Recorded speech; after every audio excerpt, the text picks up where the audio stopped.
Assalamualaikum sahabat. Dampak COVID ini memang sangat luas, terutama di negara-negara maju, di negara modern. Banyak sekali orang yang kehilangan rumah, kehilangan pekerjaan karena terdampak daripada COVID-19 ini yang memang merajalela, yang menimbulkan banyak perusahaan tutup, banyak yang pengurangan tenaga kerja, banyak juga usaha-usaha yang tutup dan tidak buka. Karena mengalami kerugian yang sangat besar. Akibatnya tidak sedikit orang-orang yang tidak punya tempat tinggal, sudah tidak bisa makan lagi bahkan. Nah, ini beruntungnya negara kita Indonesia ini tidak separah ini. Bahkan yang konon katanya sangat susah hidup di negeri ini ternyata masih ramai di jalan raya, masih ramai juga di supermarket, masih banyak juga orang yang mampu membeli kebutuhan pokok ataupun bahkan masih banyak yang bisa beli mobil mewah, teman-teman. Nah, jadi ternyata resesi ini tidak berlaku untuk semua negara, tapi hanya negara-negara besar saja, negara-negara seperti Amerika, negara-negara di Eropa, apalagi yang terdampak sama perang langsung ya, perang dari Ukraina sama Rusia itu kan, yang bergantung kepada gas ya, apalagi di zamannya pada masa-masa musim es ini kan sangat butuh untuk penghangat. Nah, mereka bergantung ke Rusia. Nah, Rusianya dalam keadaan perang dan banyak sekali gas-gas pabrik gas yang dirusak atau juga sekarang sedang didominasi oleh Rusia. Maka dari itu sekarang Rusia ini terancam jatuh bangkrut, teman-teman, hanya dari gas aja, belum dari yang lain. Nah, kita sebagai manusia yang hidup di negara berkembang, kita beruntung, teman-teman ya. Karena negara kita ini tidak banyak tergantung kepada negara-negara yang lainnya. Bahkan kita kan sebagian besar pemasok ke negara-negara lain.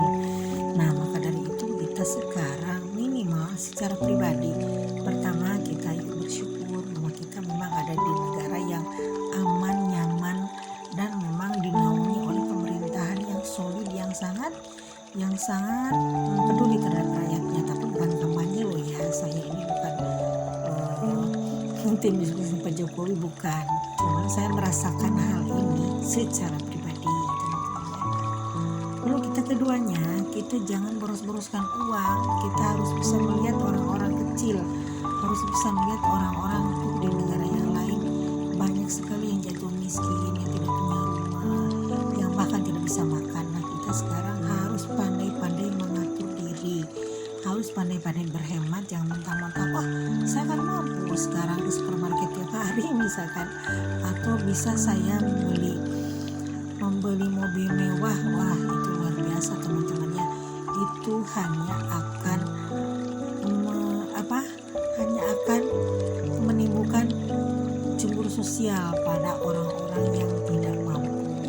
Maka dari itu hindari pemborosan supaya kita pun punya aset yang berharga untuk masa depan. Lalu ketiganya, yuk kita hindari fokus oriented terhadap kita ingin jadi karyawan. Nah, karena sekarang pengurangan karyawan besar-besaran sudah terjadi di Indonesia juga ya, bukan cuma di negara maju, tapi pengurangan karyawan ini sedang terjadi di semua belahan dunia. Karena dengan kemajuan modernisasi, banyak sekali mesin-mesin pengganti manusia yang memang lebih canggih, lebih efektif, dan lebih efisien, teman-teman. Maka dari itu sekarang kita jangan fokus oriented terhadap jangan fokus oriented terhadap kita ingin jadi karyawan, tapi kita harus merintis usaha sebagai kaum UMKM yang menitik beratkan kepada industri-industri yang ada di dalam negeri. Karena banyak sekali potensi kita yang bisa digali, misalkan dari agrobisnis atau dari hal-hal yang lainnya. Banyak sekali dari agrobisnis ini sangat-sangat merajai ekonomi Indonesia nih kalau kita bisa ngelolanya. Karena apa?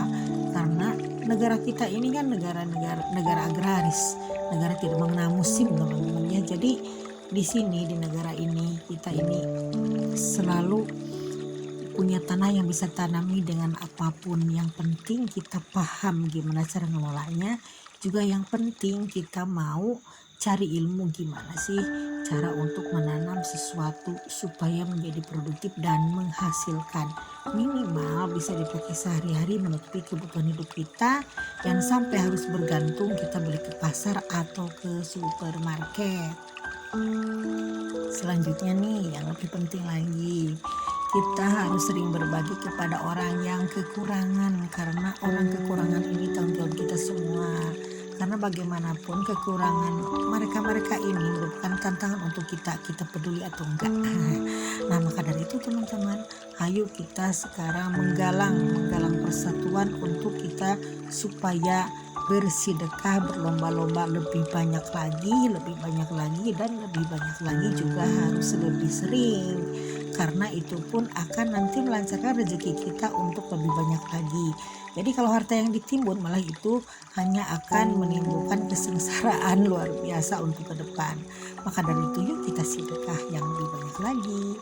Oke teman-teman, sekian dulu, semoga video ini membantu dan mohon di share, mohon di like juga di subscribe.